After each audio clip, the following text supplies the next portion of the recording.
오늘 말씀의 제목은 너희에게 영생이 있음을 이런 말씀 가지고 함께 말씀을 나누고자 합니다. 무엇인지 아시겠나요? 서리를 맞아서 코스모스가 서리를 맞았습니다. 지난 주일날 지나고 월요일날부터 저희들 지금 서리가 내렸습니다. 서리가 내려서 뭐 차에도 그냥 얼음이 내는 것 잔뜩 이렇게 되는데 모든 것이 정말 코스모스가 필 때, 그 휘날릴 때 느꼈던 감정하고 서리를 맞고 그 모습을 이렇게 수그리고 있는 모습을 통해서 우리의 인생도 좀 그렇지 않은가 생각합니다. 그러니까 한참 꽃 피울 때가 있고 때로는 또 때가 되면 또 이렇게 준비하는 거죠. 다음 해를 준비하기 위해서 이렇게 또 사그러져야만 되는 그런 시간들인데 오늘 예수님의 제자들 중에 요한이 있습니다. 예수님의 제자 12명이죠. 근데 그 제자 중에 한 명이 가장 어린 제자가 요한입니다. 예수님 앞에 가장 사랑받는 제자였다고 합니다. 항상 예수님 곁에서 예수님 가까이 팔베개도 비고 어떤 아마 발에도 아마 이렇게 고개를 이렇게 묻고 아마 그러면서 예수님께서 하시는 얘기를 가장 잘 들으려고 했던 제자 중에 한 명이 요한입니다. 그런데 예수님께서 이 사랑스러운 요한에게 이름을 뭐라고 지었나요? 보아너게라고 했죠. 그래서 우레의 아들이다. 또 이렇게 이렇게 현대어로 표현한 천둥의 아들 이렇게 표현할 수 있습니다. 그래서 어떻게 보면 가장 젊고 사랑스러운 제자인데 제자에게 예수님께서 우레의 아들이라고 명령했을까 이름을. 보통 저희들이 천둥이 칠 때 저희들은 이제 학창 시절에 교련 시간에 그런 시간을 배웠습니다. 천둥이 이제 우르릉쾅쾅쾅 하고 이렇게 울리면 그때부터 숫자를 셉니다. 하나, 둘, 셋, 넷, 다 하는데 번쩍하면 이것이 나하고 천둥과의 관계가 한 500m 정도 된다 이렇게 얘기합니다. 그래서 천둥 소리가 나고 나서 번개가 치는 그 숫자를 세면 천둥과 나와의 관계가 거리가 얼만큼 가까이 있느냐를 측정할 수 있습니다. 그래서 큰 우레소리가 날 때는 큰 나무 밑에는 가지 말라고 합니다. 오히려 큰 나무 밑에 번개를 맞을 확률이 가장 높습니다. 그래서 피할 때 큰 나무 밑에 가지 말라고 하는 거죠. 천둥 칠 때는. 그래서 오늘 말씀을 생각해 보면서 왜 주님께서 우레의 아들이라 천둥의 아들이라는 이름을 명령했을까? 그것은 아마 요한을 통해서 하나님께서 말씀이 선포되고 나면 그 말씀이 때가 이르면 임한다고 하는 겁니다. 그것이 번개처럼 임하는 겁니다. 그 우리가 번개가 언제 우리에게 임할지 우리가 알 수 있나요? 우리는 알 수 없습니다. 그러나 때로는 천둥 소리가 날 때 그것을 예측할 수는 있습니다. 그런데 우리는 말씀을 통해서 주님께서 임하실 때가 언젠가를 우리는 말씀을 통해서 깊이 들어가야 될 줄 믿습니다. 그래서 우리가 이 우레의 아들은 AD 85년과 95년 사이에 이 말씀이 기록될 것이라고 합니다. 그래서 반모섬으로 추방되기 전에 에베소에 있을 때 그가 말씀을 기록하게 됩니다. 말씀을 기록할 때는 이미 나이가 많았죠. 그런데 하나님께서 예수님께서 그를 보호하고 계시는 거예요. 그를 죽음 가운데 내몰아도 죽지 않는 거예요. 죽이려고 해요. 유세부스의 교회사를 보면 오죽했으면 그냥 기름에 튀겨서 죽이려고 기름에 넣었는데도 죽지 않는 거예요. 그래서 결국은 반모섬으로 이렇게 추방할 수밖에 없는, 죽이려고 해도 죽지 않으니까. 그래서 결국은 주님께 보호하신다는 그들도 아는 거죠. 그런데 예수님의 말씀이 그들에게 선포되는 것은 원하지 않고 그러다 보니까 섬으로 추방하는 거죠. 그런데 이건 섬으로 추방되기 전에 오늘 말씀이 기록되었습니다. 그래서 자신이 인생을 가장 젊었을 때부터 주님을 잘 믿었고 때로는 주님이 붙잡힐 때에는 그 누구보다 빠르게 도망쳤던 사람이 요한입니다. 그러니까 때로는 우리가 주님의 말씀이 다가왔다고 해서 처음부터 확고하게 모든 것이 완전하게 변하는 것은 아닙니다. 때로는 말씀을 피해서 도망자가 될 수도 있다는 거죠. 우리는 말씀을 통해서 계속 보고 있잖아요. 요나도 주님의 말씀을 선포하라니까 어떻게 해요? 말씀을 전하기 싫어서 도망하잖아요. 그런데 하나님께서 다 결국은 말씀을 전하게 하시죠. 어떤 죽음의 상황 속에 몰아서라도 다시 붙잡아와서 말씀을 전파하게, 선포하게 합니다. 그것은 분명히 주님의 사람들을 살리기 위한 복음이라는 거죠. 한 사람의 희생을 통해서 많은 사람에게 구원의 역사를 이루어가기 위함이라는 겁니다. 이것이 요한에게는 확고했다고 하는 겁니다. 그러니까 자신의 마음을 변개할 수 없는 거죠. 그 어떤 자신의 죽음의 위기가 찾아온다고 할지라도 주님을 떠날 수 없는 것을 확신했다고 하는 겁니다. 그러니까 이 말씀을 쓰게 되는데 너희로 하여금 너희에게 영생이 있음을 알게 하려면 하는 것입니다. 이 말씀을 읽는 모든 분들은, 이 말씀을 듣는 모든 사람들은 영원한 생명이 있다는 것을 알아야 한다는 겁니다. 그래서 그 영생의 뜻이 뭐냐면 조회라고 합니다. 조회라고 하는데 좌우 살다에서 파생된 이야기인데 여기서는 예수를 통해서 얻는 영원한 생명을 말합니다. 그러니까 주님께서 제자들을 희생하면서 고난 가운데 내몰면서 핍박을 받게 하면서 죽음 가운데 내몰면서 복음을 전하는 이유는 아직까지 그리스도를 영접하지 못한 사람들을 살리기 위함이라는 겁니다. 영원한 생명을 모르는 사람들에게 영원한 생명이 하나님의 나라가 있다는 것을 알려주기 위함이라는 겁니다. 그러므로 뭐 젊었을 때 믿었든지 나이 들어서 믿었든지 한번 그 주님의 말씀을 온전히 믿으면 영원한 하나님의 나라가 있다는 것을 믿으셔야 한다는 것입니다.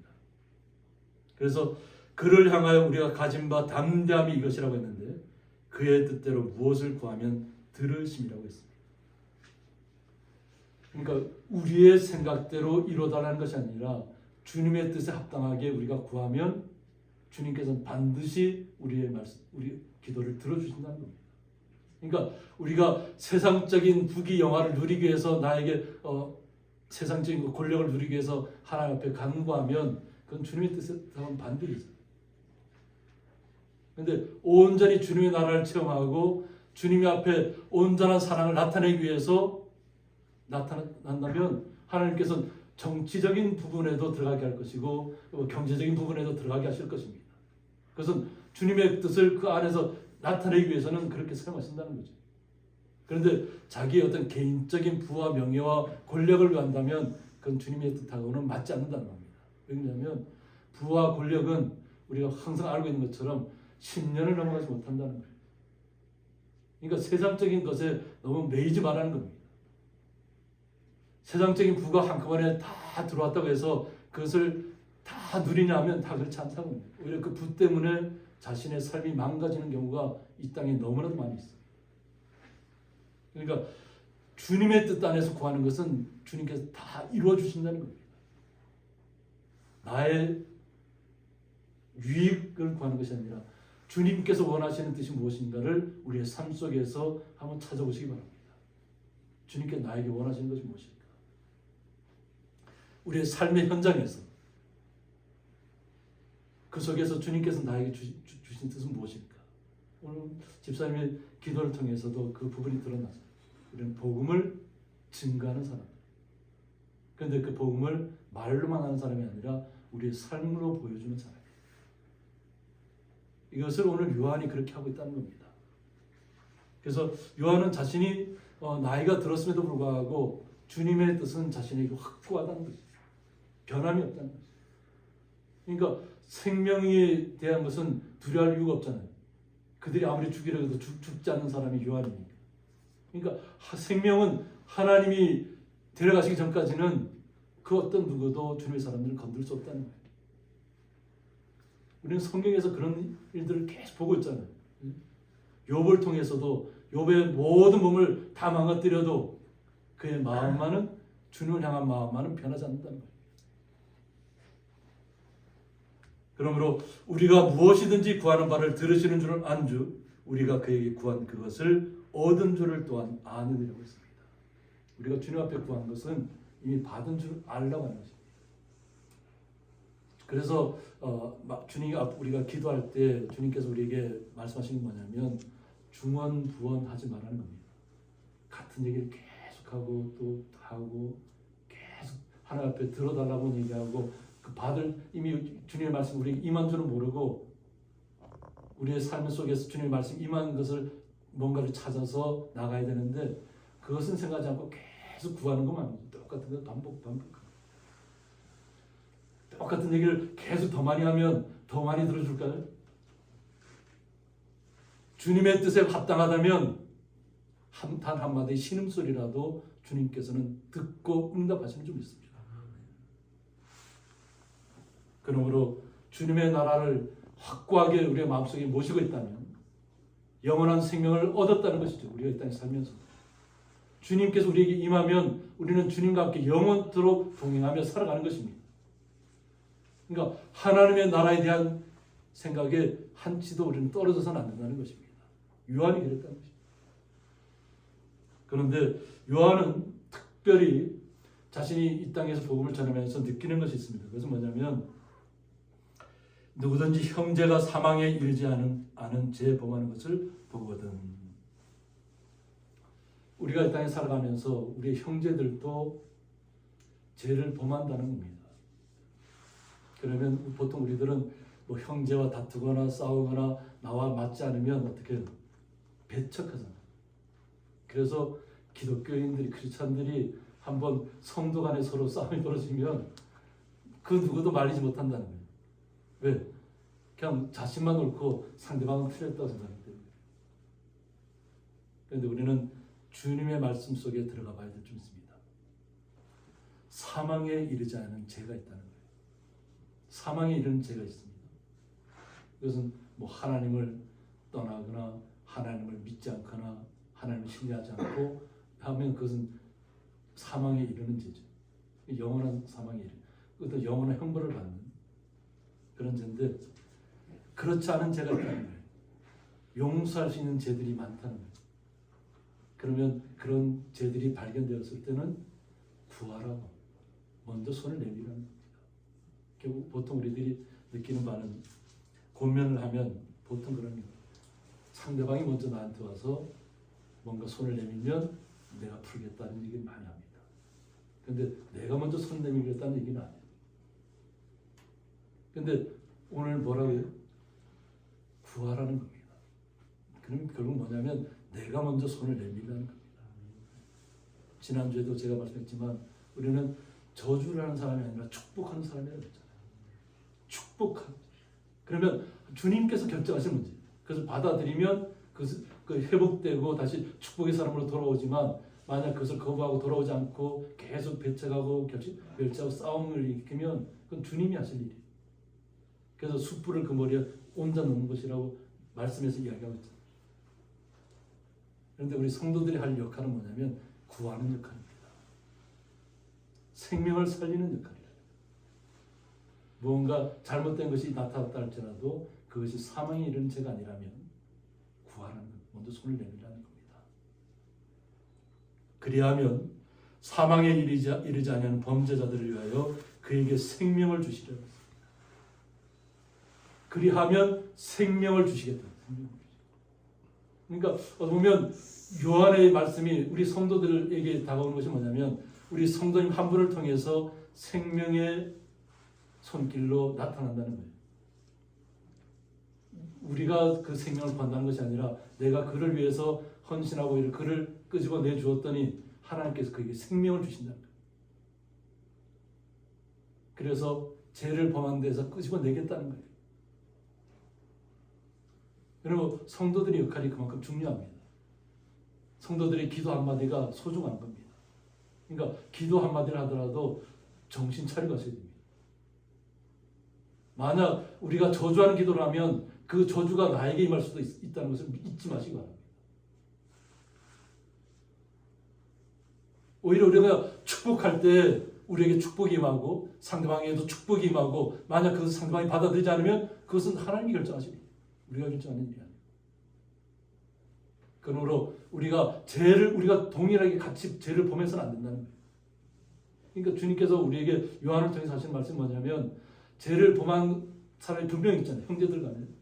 그런데 오히려 나도 그를 갖다 똑같이 멸시하거나 반대하다 보면 나도 똑같이 죄를 짓는 것이잖아요. 주님께서 그것을 염려하시는 거예요. 너도 동일한 죄에 빠질 수 있다는 거죠. 그러니까 그런 죄에 빠지지 않으려면 어떻게? 우리가 먼저 손 내밀고 먼저 손을 잡으라는 겁니다. 그리고 화해하시라는 겁니다. 그래서 예물을 드릴 때도 항상 얘기하잖아요. 예물을 드릴 때 형제간에 싸움이나 다툼이 일어났다면 먼저 형제간 싸움을 다툼을 먼저 해소하고 난 다음에 예물을 드리라는 거예요. 분을 품고 있는 마음속에서 아무리 억만금을 드린다 해도 하나님은 그걸 받지 않으시네요. 진실한 마음속에 화해가 일어나고 사랑이 움트고 오직 주님의 은혜에 체험해서 감사해서 드려지는 예물이 주님께서 받으시는 거예요. 그게 가부의 아주 작은, 아주 우리가 보기에는 가장 작은 것이라 할지라도 주님 앞에는 그게 가장 큰 것이에요. 주님께서는 물질의 크기로 우리를 칭찬하고 구원하는 것이 아니에요. 그 마음을 보십니다. 가부의 두 랩돈이 그래서 귀한 거예요. 그의 마음을 드렸기 때문에. 그런데 사망에 이르는 죄가 있다는 것입니다. 사망에 이르는 죄가 있는데 이것은 이에 관하여 나는 구하지 않노라고 했습니다. 주님을 떠나 있는, 주님을 배척하는, 세상적인 부귀영화로 만족하는, 그리고 주님을 멸시하는 사람들은 그들에게는 뭐라고 얘기하지 않겠다는 거죠. 어쩌면 그들은 이 세상에서 그냥 마음껏 부귀영화를 누리다가 그냥 영원한 형벌 속으로 빠지라는 겁니다. 거기에 대해서는 부활하고 얘기하자는 겁니다. 세상의 부귀영화가 우리를 삶의 질을 높이는 것이 아니고 나의 마음속에 기쁨이 있다면 정말로 그냥 밥 조금 하고, 그죠? 야채 조금 반찬들, 집 주변에 놨던 반찬들 그만 먹어도 행복한 줄 우리가 안다면 이 땅에서 건강한 삶을 누릴 수 있는 주님과 함께. 우리가 날마다 고기를 먹어야 우리가 건강하다고 생각하나요? 아니. 오히려 우리나라에 지금 일어나는 현상들이 너무 많은 고기를 섭취해서 지금 질병들이 일어나고 있는 거예요. 우리의 마음을 먼저 비우셔야 합니다. 사망에 이르는 죄에 우리는 빠져서는 안 될 줄 믿습니다. 그래서 요한처럼 그냥 주님 한번 믿으면 중간에는 도망자처럼 나타났던 시기도 있지만 다시 한번 주님의 그 말씀이 확고하게 믿어지면 죽기까지 주님 앞에 충성하는 겁니다. 그리고 주님께서 나를 지켜줄 것을 믿으시면 됩니다. 그것이 주님께서 요한을 통해서 말씀하고 있는 것입니다. 그래서 모든 불의가 죄로 돼 사망에 이르지 아니하는 죄도 있다고 했습니다. 이 땅에 많은 죄들이 있는데 우리가 사망에 이르지 않은 죄가 있다는 것입니다. 그러니까 그런 죄가 있다면 반드시 우리는 우리의 손을 먼저 내밀어야 될 줄 믿습니다. 그래서 우리는 생명을 살리는 역할을 합니다. 생명을 주관하는 분은 주님이시지만 그 역할을 우리가 가게 역할을 하는 것이 우리 성도님들이에요. 그래서 중요하다는 것입니다. 그래서 주님 반모섬에 유배됐을 때도 마찬가지잖아요. 반모섬 유배됐을 때는 요한계시록을 주님부터 받게 되잖아요. 그러니까 주님께서는 얼마나 어렵겠어요. 환경 속이. 지금 반모섬이 선교 이렇게 가는 분들은 그것을 순례처럼 다녀오기도 하지만 그 당시에는 그냥 홀로 가 있는 거예요. 그냥 그러니까 동굴 속에 혼자, 그리고 그 섬 속에서 오직 주님만을 신뢰하고 믿고 나가는 것입니다. 그러니까 우리가 환경이 어렵다고 해서 결코 좌절하거나 그냥 나에게는 주님이 임하지 않은 것처럼 얘기할 수 없는 것이 우리 성도들의 신분이에요.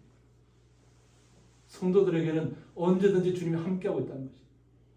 어느 곳에 있든지. 그러니까 주님만을 신뢰하시고 주님의 뜻 안에 나가야 됩니다. 그러려면 20절에 보면 또 아는 것은 하나님의 아들이 이르러 우리에게 지각을 주사라고 했습니다. 예수님께서 우리에게 이 땅에 오신 것은 뭐냐면 우리에게 지각을 주었다는 거예요. 그러니까 예수님을 알 수 있는 말씀을 주었다는 것입니다. 그 당시에 에베소에 흥왕했던 주의가 뭐냐면 영지주의입니다. 예수님이 분명히 우리를 구원하시기 위해서 이 땅에 오셨음에도 불구하고 그냥 아니다. 예수님은 육체로 오시지 않았다고 얘기하는 사람들이 영지주의입니다. 그리고 예수님께서 부활하신 다음에는 그가 육체로 있지 않았다는 거 하고 얘기합니다. 그러면서 뭐라고 하냐면 영적인 지식이 있는 사람들만 하나님의 나라를 알 수 있다고 얘기합니다. 그러니까 주님의 복음을 받아들이는 사람들이 다 영적인 지식이 깨어나는 것이 아니라 특별하게 그 당시에는 뭐 철학자들이 많았잖아요. 그죠? 그러니까 특별하게 자신 특권을 갖고 있는 사람들이 뭔가 연구하고 연구해서 뭔가를 깨달은 사람만이 영적인 지식을 얻는다. 그런 사람만 구원을 얻는다. 이것이 지금 어디하고 해당되냐면 뭐 불교에서 뭐 선이라든가 뭐 개인적으로 어떤 선을 행해서 혼자 참선을 해서 뭔가 영적으로 깨달아지면 구원을 얻는다고 얘기하는 사람들이 많잖아요. 스스로 구원을 얻을 수 있다고 생각하는 사람들이 이 땅에 많은 종교들이 있습니다. 스스로가 어떤 영원한 생명을 얻을 수 있다고 생각합니다. 그런데 예수님 외에는 아무것도 구원을 얻을 수 있는 길이 없다는 거예요. 오직 예수님만을 믿으셔야 한다는 거예요. 그 때문에 주님께서 이 땅에 오셔서 우리에게 지각을 주었다. 그래서 말씀을 들을 때 깨달을 수 있는 지각을 주신 것은 주님이십니다. 그리고 그 말씀이 나에게 생명이 되었다는 것이에요. 생명이 되면 우리는 주님의 거룩한 자녀로서 이 땅에서 주님과 함께 살아가는 것입니다. 그래서 우리로 참된 자를 알게 하셨다고 했습니다. 무엇이 진짜고 가짜인 자를 구별할 수 있는 힘을 우리에게 주셨다는 것입니다. 또한 우리가 참된 자, 곧 그의 아들 예수 그리스도 안에 있는 것이라고 했습니다. 우리가 깨닫게 되면 우리가 곧 예수 그리스도 안에 있는 것이라고. 우리가 주님과 함께 살아간다는 것입니다. 그래서 말씀에서 뭐라고 그래요? 예수 그리스도가 우리의 머리라고 얘기합니다. 그러니까 주님께서 우리에게 지각을 주시는 거예요. 말씀을 깨닫게 하고 우리의 삶이 변하게 하는 것이죠. 그리고 그는 참 하나님이시오 영생이시라고 했습니다. 오직 주님만이 참 하나님이요 참 구원자라는 거예요. 영원한 생명을 우리에게 주신 분은 주님밖에 없다는 것이죠. 예수님 외에는 우리에게 영원한 생명을 줄 수가 없다는 것입니다. 그러므로 스스로 깨달아서 어떤 자기 스스로 도를 깨달아서 이것은 절대 안 됩니다. 그들만의 착각이 나는 거죠. 오직 주님을 신실하게 신뢰하는 순간부터 우리는 주님 안에 들어가 있고 주님이 내 안에 와 있는 것입니다. 그리고 영원한 생명을 날마다 누리는 것입니다. 그 기쁨을 우리 성도들이 날마다 누리셔야 합니다.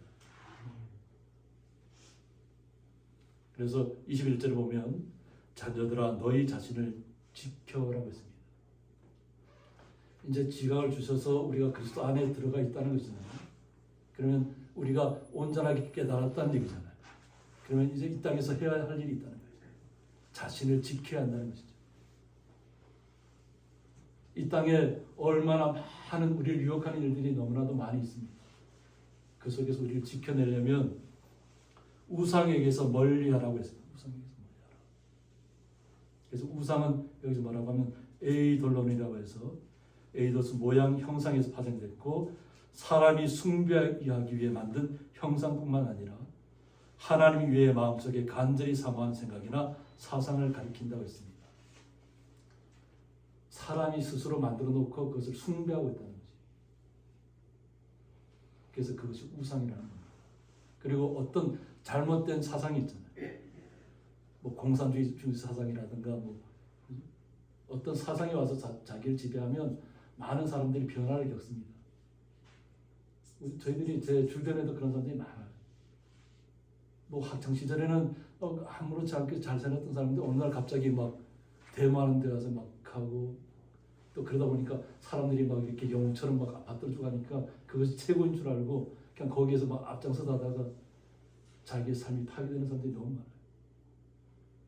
근데 깨닫지 못해. 스스로는 다른 사람보다 아주 많은 것을 알고 있다고 생각하는 거예요. 그 사람들이 깨닫지 못한다는 것이 뭐 지식이 없다고 하는 것이 아니라 자기 스스로 혼자만 나만 다른 사람보다 더 많은 지식을 갖고 있다고 생각해요. 그러니까 남들을 자신의 이야기에 따르지 않거나 자신의 사상에 따르지 않으면 무시하는 거예요. 깨닫지 못한 사람. 그러니까 세상 속에 함몰되어 사는 사람. 이것에 우리 성도님들은 그런 데 빠져서는 안 된다는 것입니다. 우리는 오직 주님과 함께 영원한 생명을 얻은 주님으로 오는 지각을 통해서 말씀을 깨달아서 그것을 삶에 적용하는 거룩한 성도 자녀라는 것을 잊지 마시기 바랍니다. 그래야만 우리가 요한처럼 젊었을 때든지 정말 그 주님을 정말 사랑스럽게 따르던 제자의 모습에서 정말 나이가 들어가서도 오직 주님만을 신뢰하는, 오직 주님만이 나의 영원한 생명이라고 고백하는, 그래서 마지막 계명까지 쓸 수 있는 그런 은혜를 특권을 누리는 것입니다. 그처럼 우리 성도님들도 한번 주님의 말씀을 받았으면, 빛을 받았으면 그 빛을 빼앗기지 마시기 바랍니다. 세상의 흐름에 빼앗기지 마시고, 세상이 뭐 아무리 급변하게 변한다 할지라도 오직 주님 안에 거하실 것이 있습니다. 세상이 나를 구원해주지 못합니다.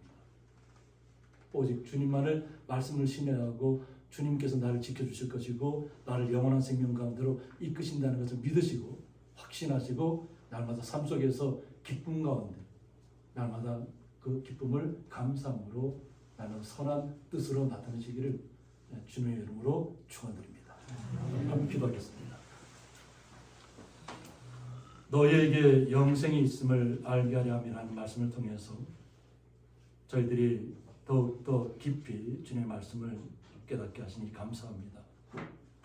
세상의 흐름대로 우리가 흘러가는 자녀가 아니라 오직 주님과 함께 동행하며 그 어떤 세파가 닥친다 할지라도 어떤 어려움이 닥친다 할지라도 오직 주님만을 신뢰함으로 주님이 나와 함께함으로 주님이 나의 머리가 되시고 나의 지각이 되시고 나의 모든 것이라는 것을 고백하는 그 순간 우리는 주님과 함께 영원한 나라를 날마다 누릴 줄 믿습니다. 그 영원한 생명을 빼앗기지 않도록 주님께서 저희들을 지켜주시고 날마다 새롭게 하시며 주님의 거룩한 자녀로서 삶을 놓치지 않도록 주께서 주관하여 주옵소서. 그 주님의 놀라우신 사랑에 감사하며 예수님의 이름으로 기도드리옵나이다. 아멘.